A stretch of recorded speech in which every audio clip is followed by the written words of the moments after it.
All right, and we're live. Somehow we've been live for 17 seconds, even though it's been a minute. Not even a minute. All right. Uh, Welcome to the episode 257 of the 6G podcast. It's the latest inside scoop on everything 6G. We cover about 6 topics in 30 minutes, and it's brought to you by More Insights and Strategy. I'm Anshel Sog, and joining me again this week is fellow analyst Mike Dano. Mike, thanks a lot for joining us again. I hope you had a good vacation. Yeah, we've been gone for a while, so we have a lot to catch up on. I spent several weeks in Spain, got to see the eclipse, got to do some deep water soloing in Mallorca, so I am tanned, rested, and ready to pod out today. How How was your time? How was your summer Um, Mostly working. Um, I traveling? did go to Samsung and then I did go to China with Lenovo, and I've got lots of devices. I've got the Pixel in now. I have all of the Galaxy watches now. I've got the Pixel watch over here. I've got some new AR glasses over here. Like I'm just swimming in stuff. But I did attend some event this week, and I think that might be my first topic. If you think it's a good idea. 100%. I was actually looking forward to talking to you about this because I saw some of the posts from it. So I think there's no better way to start the 6G podcast than with literally straight from the horse's mouth from Qualcomm itself and what they're saying. Yes, I think the event was very good. I think it was necessary, because, you know, I think they've had a challenge where NVIDIA has kind of taken hold of the 6G narrative in a way. But Um, this is the Qualcomm. Correct. You went to a Exactly. Qualcomm session on So 6G this week. this is Qualcomm's vision. This is Qualcomm's research. Um, they've done a lot of talk about like we can expect from 6G. I think this was a very grounding exercise. Um, I think it was also good because it was a lot of the same people we've been talking to for 5G. Um, it was John Smee, it was Durga, it was Ajit Pai, who still has me blocked on Twitter. Um, and it was Lorenzo. It's like all the people from Qualcomm that are very knowledgeable and are deeply involved in setting 6G standards. I think some of the most interesting parts were obviously one, the China conversation. Qualcomm still believes that 6G will be, there won't be a rift between standards, and we will still continue to have a global standard.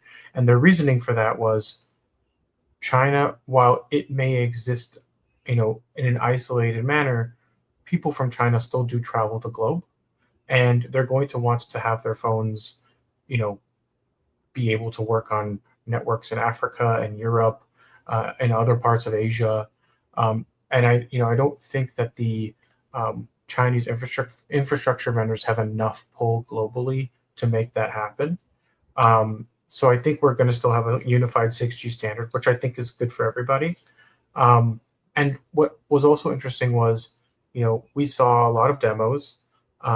We saw some ISAC demos, which was interesting because it was a real ISAC demo, not a simulation. They actually had a drone operator flying the drone around, and they were showing us in real time how the antennas were detecting not only the drones but also cars and what speed they're going, which I thought was very cool, because you can actually start to blend sensors with each other. So now you can like notify your camera that a car is approaching and make sure that the camera's ready to start recording, right? So you don't get that like half-second delay after the camera's detected the car. You get every single second of footage that you need. Um, and they showed us, their warehouse with, their I think it was their 13 gigahertz GigaMIMO, the 7 gigahertz they had on the roof with another 13 gigahertz, which was doing the ISAC stuff. They brought us on the roof of the headquarters and had us take a look at the whole setup that they have with the two different antennas that they were doing to show ISAC. But they were showing up to 16 gigabit per second downlink and 3 or 4 gigabits uplink, with these GigaMIMO antennas. But that's the purpose of these GigaMIMO antennas, which are supposed to have the same footprint as massive MIMO. their whole purpose is to show that you can build an antenna array, which is basically two antenna arrays stacked on top of each other, that can transmit, 7 and potentially 13 gigahertz in the same propagation characteristics as 3.5. So that way you don't have to densify, but you can still get a lot of bandwidth and potentially have less interference.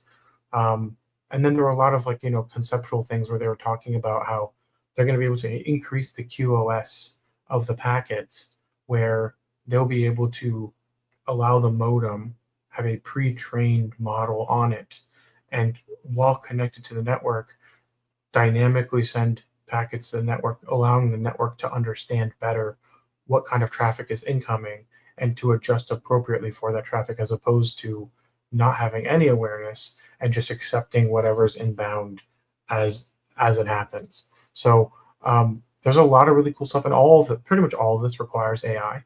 So it's interesting because they were talking about at Qualcomm how, while they are building for AI in the sense that AI is going to have demands on the network, they're also leveraging AI in everything. They're calling it 6G as AI native, like air interface, infrastructure, devices, agentic AI for just physical AI, and then also being able to support AI with 6G. So they made it very clear that AI is an inescapable topic when it comes to 6G, and that AI is driving the transformation towards 6G. That there's AI services on the RAN, AI solutions for the RAN, AI-based enhancements in the RAN, and then AI services and a RAN. So there's just one really good slide that I'm looking at right now that I took a picture of that kind of encompasses how much AI is really part of the whole solution. Now, I will say what I thought was very interesting was at the end of the ISAC demo, they're like, this demo was powered by a Qualcomm compute card that goes right into the RAM. So it's like, okay, they clearly are building some kind of a solution as a foil to what NVIDIA is trying to offer the operators as well. So I think we're going to see NVIDIA and Qualcomm continue to butt heads here when it comes to 6G and add in cards and things like that. But it was a really good day. It was very informative. I think they set expectations very interestingly, because 6G is coming, I think, sooner than people realize.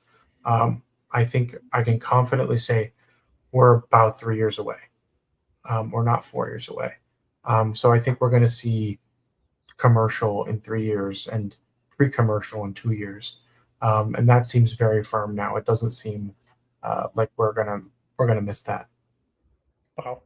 Yeah, a great summary too. And really, I mean, I agree that Qualcomm, of the many companies that you can listen to see where things are heading, Qualcomm is at or near the top of that list, given their position in the market. They're a huge chipset supplier to cell phones. They also make some networking equipment. They actually have my understanding, they have a fairly extensive deal for Open RAN network radios in places like Vietnam and elsewhere.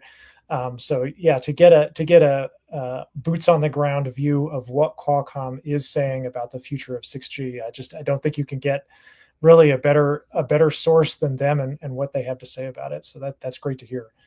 There's one thing I wanted to add that I forgot to add because it just dawned on me.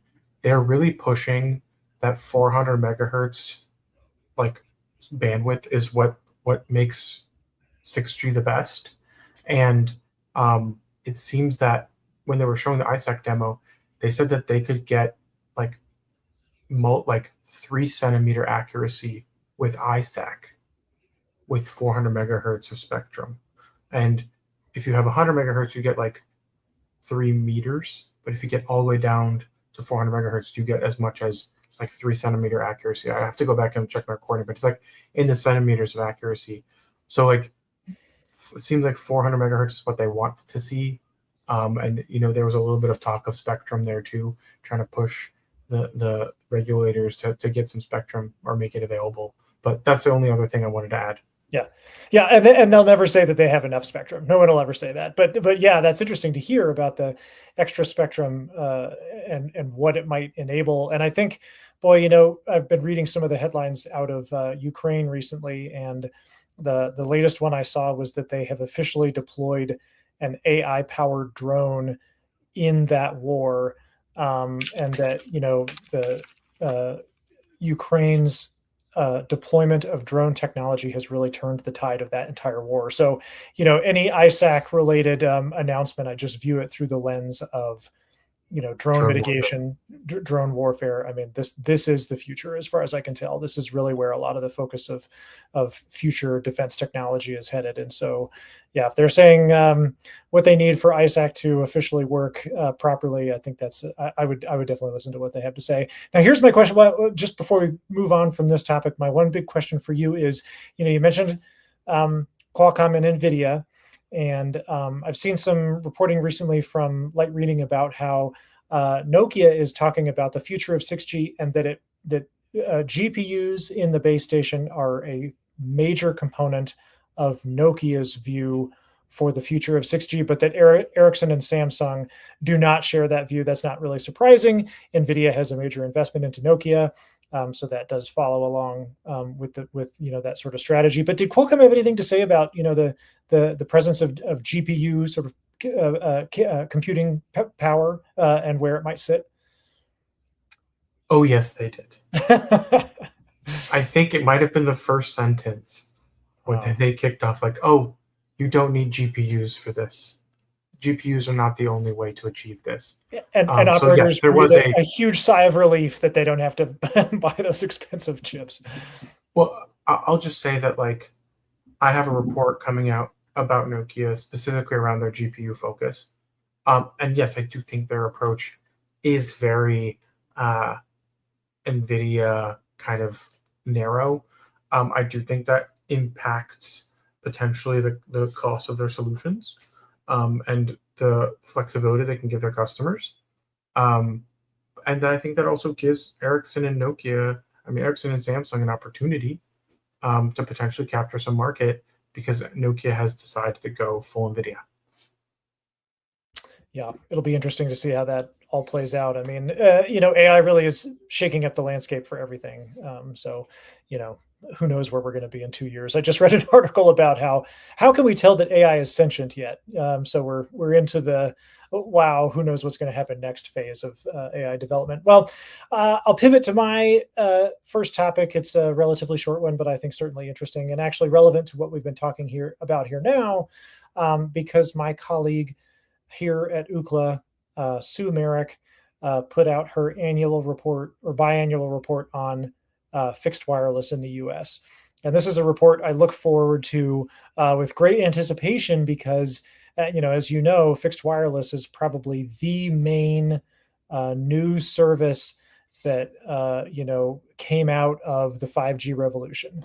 And fixed wireless has really taken the market by storm. It's had a major impact on cable providers and other providers in the U.S. and globally.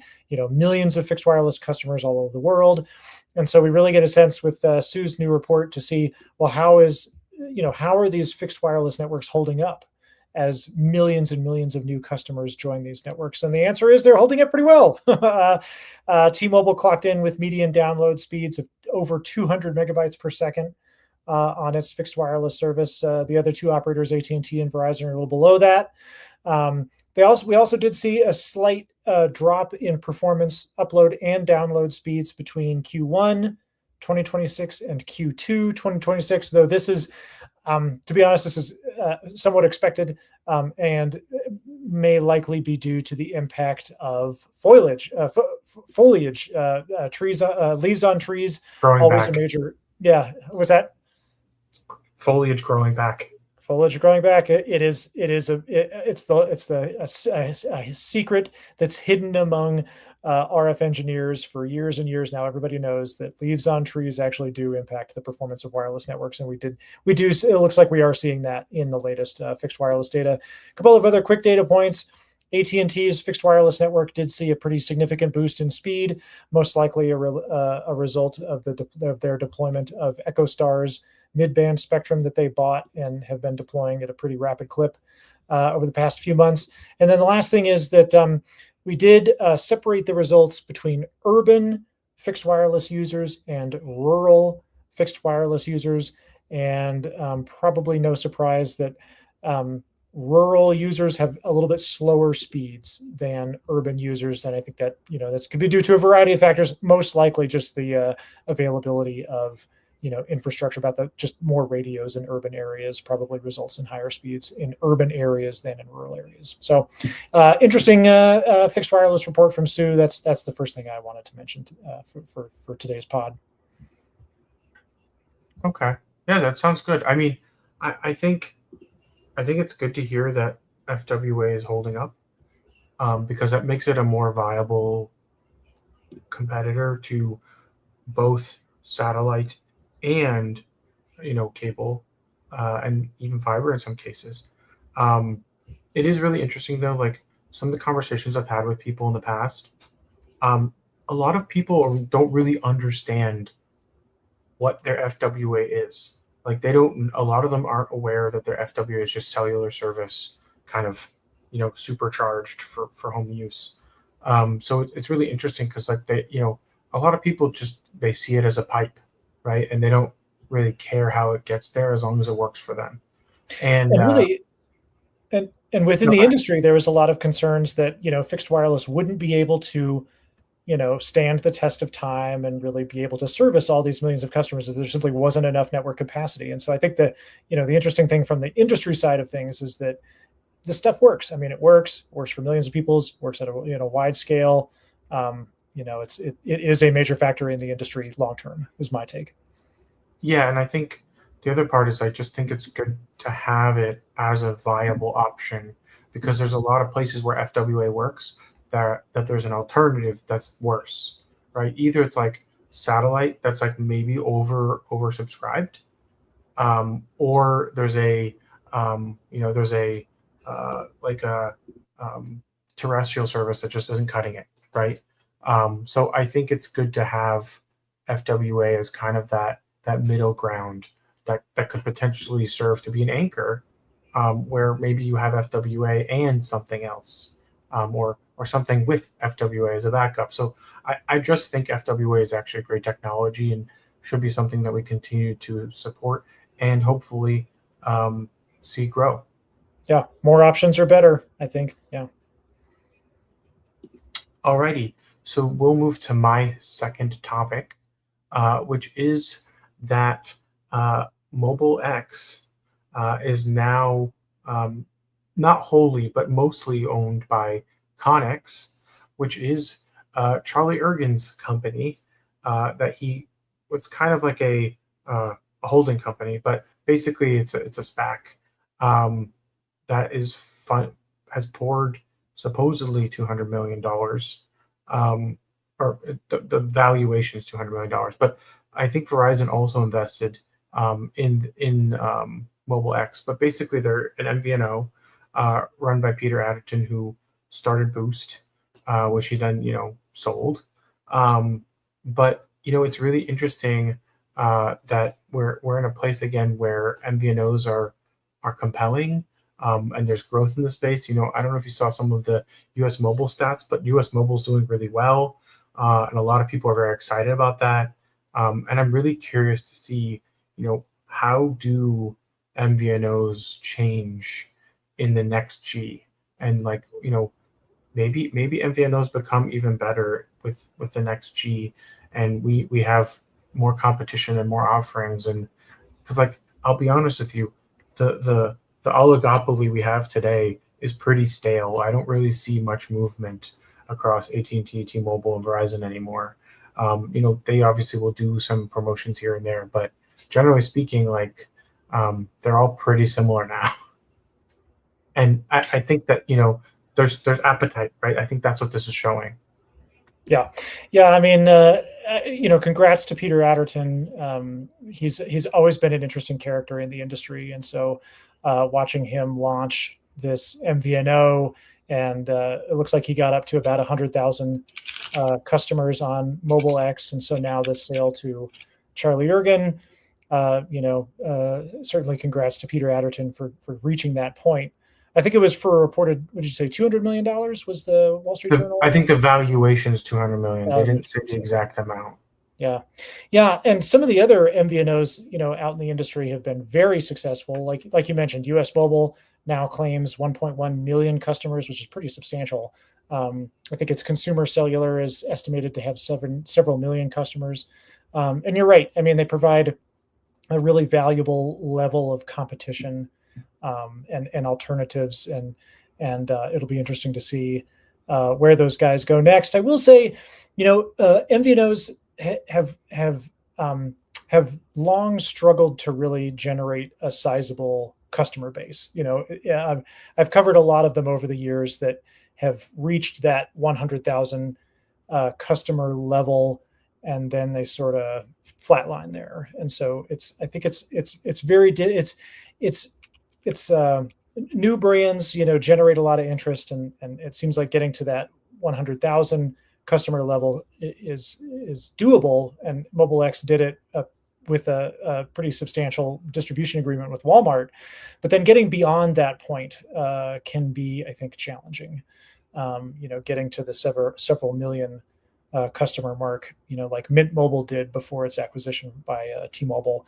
Those are the kinds of things that can be a challenge. And so whether Charlie Ergen's SPAC is able to supercharge Mobile X, I think that's the real thing that remains to be seen. And I wonder if he'll leverage the Mobile X AI, plan. They've got an AI system that chooses a plan for you and that kind of stuff. And so I wonder if they're going to leverage that on a global basis, or how they're going to go to market and sort of supercharge the next phase of Mobile X. So I'll be interested to see how they do that, get above that 100,000 customer level.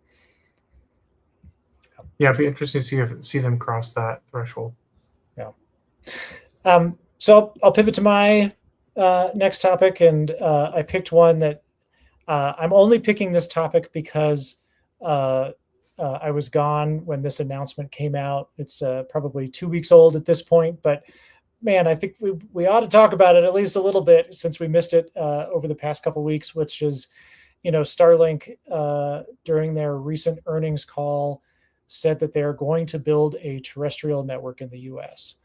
And I just think we need to acknowledge that. I realize that news is a couple of weeks old, but man, that is just such an interesting stance. And so I kind of read through all the, commentary from a lot of the financial analysts out there, and I think that two of them stick out to me. One is sort of on one side of the debate is Scotiabank. So I read their report after SpaceX made this announcement of wanting to build a terrestrial network and compete directly with T-Mobile, AT&T, and Verizon. And they said, basically they're talking about other markets in the world that this might affect. But they basically said, if you're the CEO of a major operator, what would you do? And they are recommending that wireless network operators ought to look for partnerships with SpaceX. They say whoever knocks on that door first may be better positioned than their rivals, is the position of Scotiabank. Basically, they're saying that Elon Musk is going to do this thing, and you either get on board or get trampled by the SpaceX plan, which I think is pretty interesting. I'm not sure I fully agree with that, but that's certainly a position. On the other side of things is Del Oro, and they really point out that the physics here really favor terrestrial RAN and not necessarily the satellite network technology that SpaceX has. But at the end of their little post that they put out, I think it was this week, they said, but Elon Musk has a history of changing the economics around the physics. So they're sort of leaving a door open for, maybe SpaceX will be able to pull out something here. I mean, I've seen a lot of debate about, why they're doing this, what the end game is here, what their objectives are. I'm really along for the ride for sure. I will say, from my own perspective, looking at all this, the way that the cable companies got their MVNO agreement with Verizon was that they bought a bunch of spectrum. They bought a bunch of AWS spectrum, and then they sold that spectrum to Verizon. in a huge agreement that also included an MVNO component. And that's why we're seeing, Xfinity Mobile and Spectrum Mobile be so successful in the marketplace, is because not only did they ink an MVNO agreement with Verizon, they also sold Verizon. The cable companies also sold Verizon a pretty large chunk of spectrum. So I kind of wonder if the SpaceX play may pivot to something like that. They'll buy a bunch of spectrum. They'll use that spectrum to obtain an MVNO agreement, because I'm just having a hard time understanding how SpaceX could build, a satellite network, a terrestrial network, any kind of network that would be, competitive with a 5G/6G network from the likes of T-Mobile and Verizon. I'm really struggling to see how that just works overall. But I don't know. You probably have had time to sit with that announcement, and I know you've got thoughts on SpaceX. Yeah, I mean, I've had a lot of conversations about it. I just think that like there isn't enough money in the world to justify building your own terrestrial network. Like it's, the existing companies with terrestrial networks, are barely able to keep those networks running with, 20, $30 billion a year in capex, right? So it's like, okay, if they're spending that, they're also spending less than that. But, you know, to build a network of their size, you're looking at, 100, $200 billion. And like even with like, leases, right? Like just leasing sites, you still need to have like so much infrastructure in place. I think it makes way more sense for them, in my mind, to buy a cable operator and utilize their existing network and to build on top of that. I think that's the cheapest way, because I just think buying a T-Mobile or Verizon or AT&T is not happening, um, unless something cataclysmic happens to their stock. Um, but also, you know, none of those three want to ink an MVNO deal. We've already seen it. Um, and I don't really think AT&T, Verizon, or T-Mobile are particularly starved for spectrum anymore. They're always starved, but I don't think we're not in a place where you have a Sprint who had all this spectrum but didn't have any capital to deploy it with, right? Like that was a great acquisition target. Or even T-Mobile had all this capital but no spectrum to use, right? So that marriage made a lot of sense, and it created a very competitive carrier. And now we have three relatively similar carriers, with T-Mobile kind of being in the lead. And I just don't think I really anticipate any of them wanting to cheapen the other's valuations, because that's what I think happens. I think that's been ignored in this conversation, is when one of them goes to Starlink and offers their network to Starlink, it cheapens the valuation of the other carriers. So I think they all understand that there's a mutually assured destruction in working with Starlink, um, and that they are holding strong from what I can tell. But it doesn't prevent someone like a newly merged Cox with Charter potentially getting snapped up, or Comcast, who is kind of just puttering along. So I just think that I think the cable operators are the ones that are at risk, um, and I think that's more likely a target. But there's still going to be a significant investment that's going to have to be made to build a complete network. But again, maybe Starlink and SpaceX don't think they need to build, a network capable of a gigabit per second, because it's not really going to be how they market that service. So I don't really know, but I do think one thing that will be an interesting component of this whole situation is Amazon Leo, um, and how that will give competition to Starlink, and take away a lot of its. I think it will take away a lot of its broadband customers. Um, the initial launch will be a little bit smaller, but I think by the end of next year they will be full force, and by then, Starlink will have to struggle to keep its customers, because I have a feeling Amazon's going to offer very competitive pricing, and offer pretty good speeds. And right now, most of the people I talk to who have Starlinks are saying that the prices are going up and up and up, and they just like it's always price increases. So um, I think that Amazon knows what they're doing. They know what they're seeing, and I think Starlink is going to actually have some competition, and that might actually distract them from trying to go after the mobile business because they're going to have to also protect their existing business. Yeah, great points. You're right. To watch competition in LEO satellite is going to be very interesting, to see how everybody protects their market, attacks other markets, develops other converged services. I mean, we're just in for a ride the next couple of years. It'll be fun to see. Definitely. Yeah. All right, so that leads to my third and final topic, which is that this one's a few weeks ago, but it's still fairly recent. Lockheed Martin is preparing a drone detection service. They're calling it NetSense. Um, I'm going to use air quotes here. This is a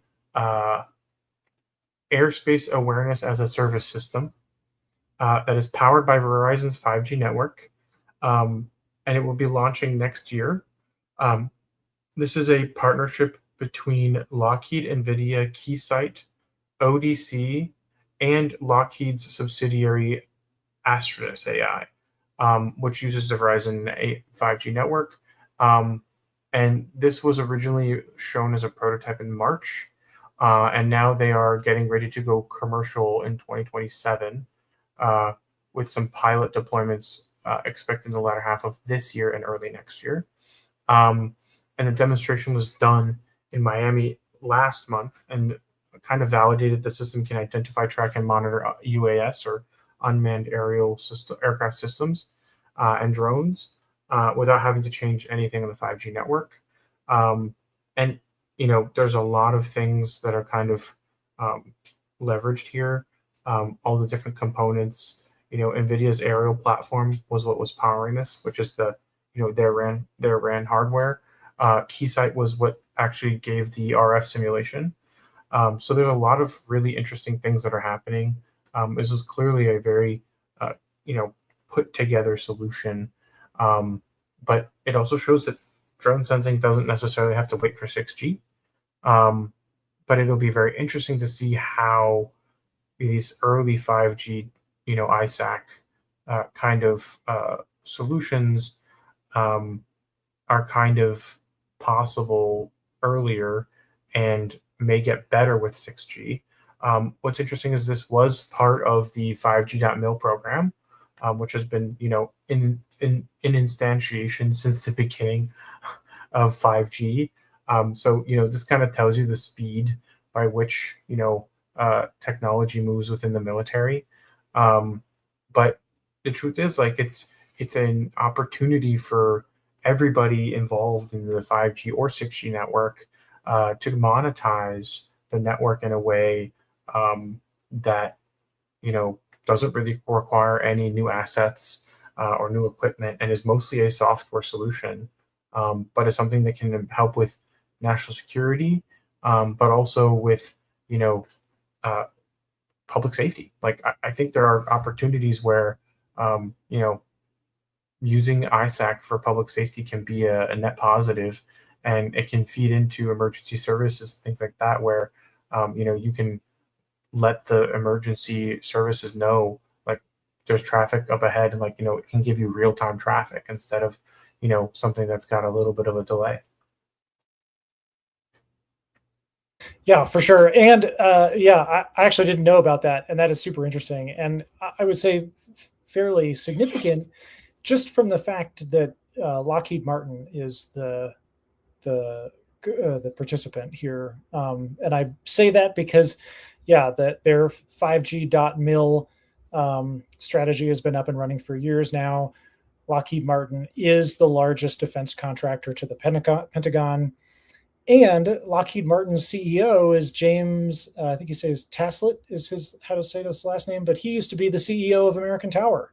Um, and so, who better to understand both 5G drone detection, and the defense capabilities than an executive who cut his teeth at one of the nation's biggest tower companies, and is now the CEO of the nation's biggest defense contractor. So, I mean, this is this certainly sounds like the right solution at the right time, given what we talked about with drones and everything. Yeah. It also probably does really well for his stock that he owns in American Tower, because I have a feeling that American Tower will probably benefit from this service being deployed. Yeah. Yeah. Undoubtedly, I would say I would agree with that for sure. Yeah. So I'll move on to my last topic, which is just, I guess, little bit of a scene setter for the Apple event here in about 10 days or so. I will be there. Okay, that's what I was going to ask first. Oh, we're gonna boots on the ground reporting when Apple has its annual event. But it sure looks like, and I mean, just let me know if you agree. Is that it sounds like they're going to announce a foldable iPhone. I would assume that called the iPhone Ultra looks like that might be the big announcement from this event that's coming up on September 9th. And I am very curious to see how that is received. I know that we have a number of foldable phones already in the market, from Samsung and other companies. Many of them are very expensive, double what current flagships go for, $2,000 instead of the $1,000 most flagships go for now. So I'm assuming that Apple is going to get near some of those price points as well. Hey, there you go. You got all your foldables that you're showing right now also. Yeah, and I mean they look cool. Like I read a lot of good reviews about foldable iPhones, and yeah, I'm very curious though how this will. Yeah, there you go. Even more how this will all go down. And I've got two quick data points to go over. One is that there's a CNET survey of 2,600 people in the US. 75% are indifferent about buying a foldable Apple device. And then, an astronomical price might even lower that even further. So yeah, I'm very curious. When the thin iPhone came out, the Apple Air came out, I kind of expected it to do more business than I think it did. It's not a huge seller for them. So here's the you got all of them. You're showing off the thin iPhone. I've got all of them. I have there everything. You go. So thoughts on foldable iPhones? Is there a big demand for this? I mean, it's pretty much the newest thing that Apple's gotten in years now. I saw the survey. I did not see their methodology, but I imagine it's not good. My belief is if you were to poll 2,600 of the American public without any kind of filtration, I think you would probably find that 75% of people are indifferent. But that's also because people are still buying phones on a 3-year cycle. People are not buying foldables, a lot of them because of the cost. So I think this survey kind of acknowledges things we already know about the foldable market, but it doesn't really tell us anything new. For example, they would spend an average of $781 on a foldable device. I mean, that's what they would pay for a normal phone, and they're paying more than that. So I think this is kind of a poorly constructed survey. I will tell you, as someone who has been using foldables since day one, I have had dozens of people tell me, "Oh, that's really cool. I can't wait for Apple to come out with it." Because they don't want to switch to Android. They want a foldable, but they want iOS. And I think there's actually a lot of pent-up demand. I think there's at least 5-6 years worth of demand that has not been satisfied. And I think the biggest challenge is the price, but I think we have already educated the market that foldables are expensive. So I think a lot of people are aware of that fact and are okay with it. And if they're going to buy a foldable, they're going to buy a foldable. I also think the people who benefit from the foldable the most, I think they have the money to buy one, especially in the US, where I think it's going to be on a 3-year contract. I think if you noticed, like a lot of the carriers have moved towards a 3-year contract, and that kind of softens the blow of a $2,000, $2,500 phone. And the truth is, if the iPhone comes out at 2100, 2200, even 2500, it's not that far off from where the Z Fold 8 Ultra is, which is at 2200. So I just feel like the market has actually been seeded quite a bit already, and there's a lot of pent up demand. And I also think there may be a point where it's seen as a status symbol because Apple did it. So you look at Apple fanboys, you get prosumers, pent up demand, and as a potential status symbol, I think you actually will probably see this phone sell out exceptionally, even if it goes for 2500. That's why I think these surveys are just kind of, they're not really well constructed, because the average person isn't, first of all, doesn't have the money to buy a foldable. Like a proper foldable is more expensive than a laptop.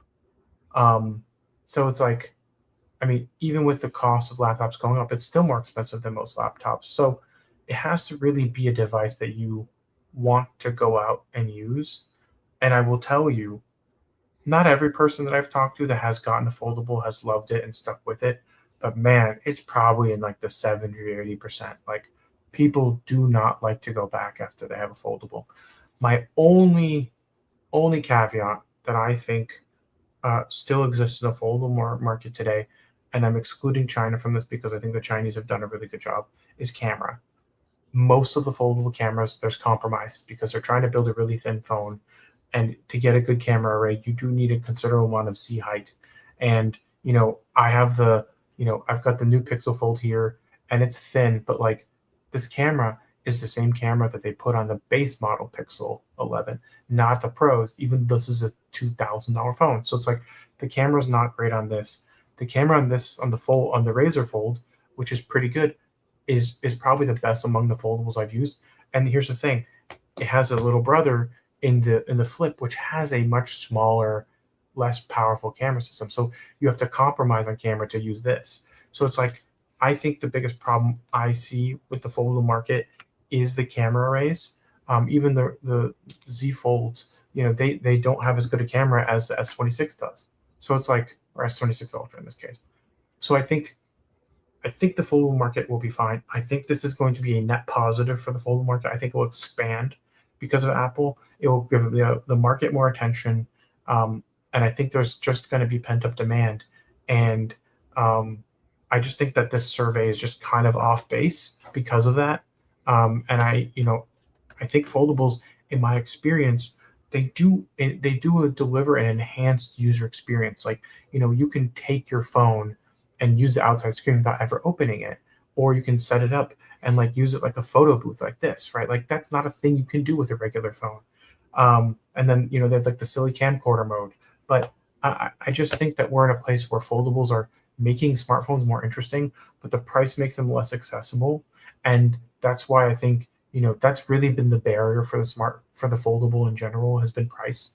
And I think that Apple's not really competing on price. They never have. The Neo, the MacBook Neo was like the first time they really introduced a low cost product on the PC side. And while they do offer some low cost smartphones, most people still gravitate towards their high end. So I think, as Apple being a premium company and foldables already being a fairly mature market, I just don't think that this survey is very accurate, because it's probably polling people who haven't replaced their phone in 5 years, right? Like that's not the person I'm expecting to buy a foldable. I think it's much more important to like survey people who are possible foldable buyers, or at least people who have bought a phone in the last 3 years. Because if you're not refreshing your phone every 3 years, you're not even a phone user. You're just a person who needs to have a phone because society requires it, Yeah, right? yeah. I mean, I 100% agree. I think that with the price point, I'm sure it's not for everybody. It is for a specific part of the market, upper end of the Yeah. market. But I think you're right. I think, and overall, for people who use Apple products, like we just haven't had a lot of new stuff lately. The iPhone Air is kind of cool, but the battery's not great. But And this really feels like something new, and I think that yes, the prospect of something new for people who like Apple products like that, especially the flagship Apple product, like I think, yeah, the difference between the price barrier versus the desire for something new, I think, will be a really interesting test to see, how much of a premium can Apple charge, how much volume can they drive, given their brand and their fan base. That I think will be the question that will be interesting to see. And they do have an opportunity to do a flip too, right? They could do a flip, and that would reduce the cost because these are basically the price of a flagship phone. They're Yeah. not like in stratospheric territory. So I think this is an opportunity. If the Fold does well, I think there's an opportunity for them to go for a flip, and I think flips in general are much more mass market. This one specifically, the Moto Razr, has actually been the number one phone converting iOS users to Android.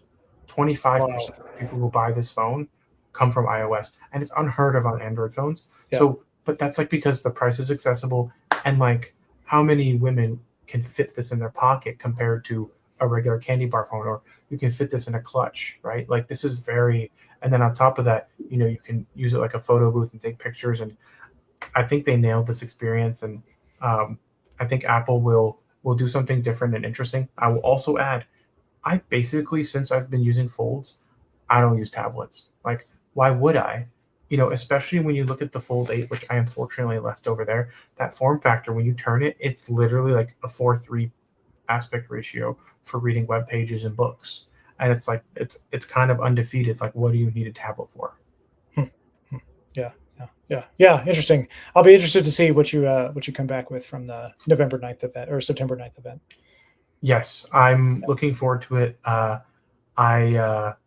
I will be there for quite a while, also taking some meetings with executives afterwards, and I'll get a really good idea of what's going on. And um, I will probably get one as well um, because I have every other foldable. So I know you got to fill it. You got to finish your collection. You got to have all I of know, them. I Get know. all of I will definitely do a video where I just flex with all the phones. But I'm not really technically a reviewer, so I'll give my more broad in market insights and things like that. But I think we had a great podcast this week. It was great to catch up and restart our 6G podcast, especially as things start to heat up in the 6G space. And we really appreciate our viewers and listeners for tuning in this week, and we hope if you guys have any ideas for future topics, that you can reach out to us on social media. I'm at Anshel Song, and Mike is at Mike D. Dano on Twitter.